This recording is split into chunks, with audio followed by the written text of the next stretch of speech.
कर देती है।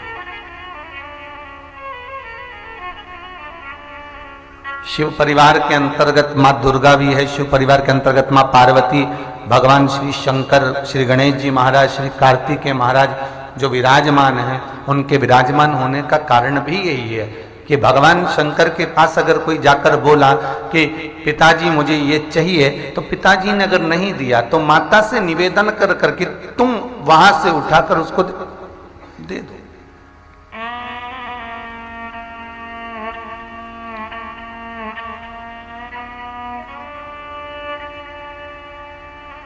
अगर मान लो दुख कटता ही नहीं है, दुख कट ही नहीं रहा,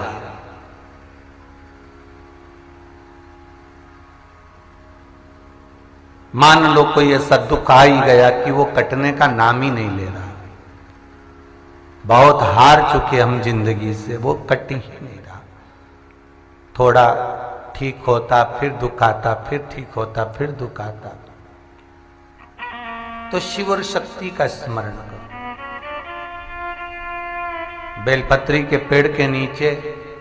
जब भी घी का दिया लगाने जाओ तो दो बाती एक ही दिए के अंदर, एक चावल का दाना उसमें डालकर अपनी कामना कर कर फिर जलाओ। 3 या 4 सोमवार करके देख लो क्या जा रहा है। अगर मान लो कोई दुख ऐसा है कि वो कटने का नाम ही नहीं ले रहा है, कट ही नहीं रहा है, कभी कुछ तकलीफ कभी कुछ, तो बाबा का, शिव और सती का, शिव और पार्वती का, शिव शक्ति का, शिव अन्नपूर्णा का स्मरण कर कर लगाओ।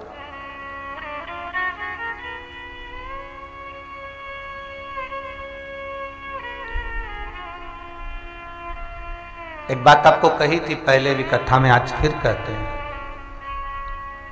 मरने से पहले सारे पुण्य आपके समाप्त हो जाएंगे। हो सकता है मरने से पहले आप किसी को गलत दृष्टि से कह लो, देख लो, तो पुण्य चले गया। मान लो किसी को मरने से पहले, अब आपने कोई दान करा, पुण्य करा, सत्कर्म करा, मरने से पहले आपने किसी को अपशब्द कह दिया, पुण्य तो समाप्त होगा ना। पहले कथा कही कि 10,000 रुपये महीना आप कमा रहे हो, पर खर्चा भी तो देखो, गैस की टंकी आ गई 750 की, लाइट का बिल हो गया 1,500 रुपये का, बच्चों की ट्यूशन फीस हो गई 1,000 रुपये की, किराने का सामान हो गया 5,000 रुपये का, स्कूल की फीस हो गई 1,500। अब तुम्हारा, जब तुमने 10,000 रुपये महीना कमाया तो सही, पर तुम्हारा खर्चा इतना हो गया कि ऊपर से और दूसरे से लेकर तुमको देना पड़े, कर्जा और बढ़ गया। बस यही जीवन, तुमने दान करा,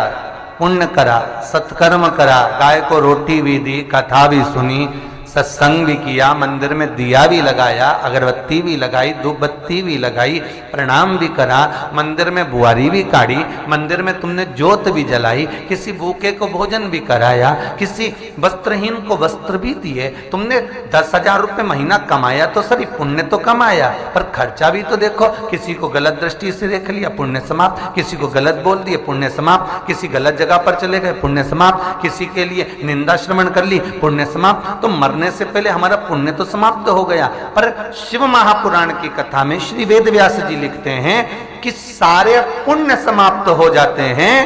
मरने से पहले, पर जो शिव महापुराण की कथा आपने श्रवण करी है, जो शंकर के मंदिर में एक दिया जलाया है, जो शंकर के मंदिर में एक ज्योत जलाई है, जो शंकर के मंदिर में तुमने जल चढ़ाया है,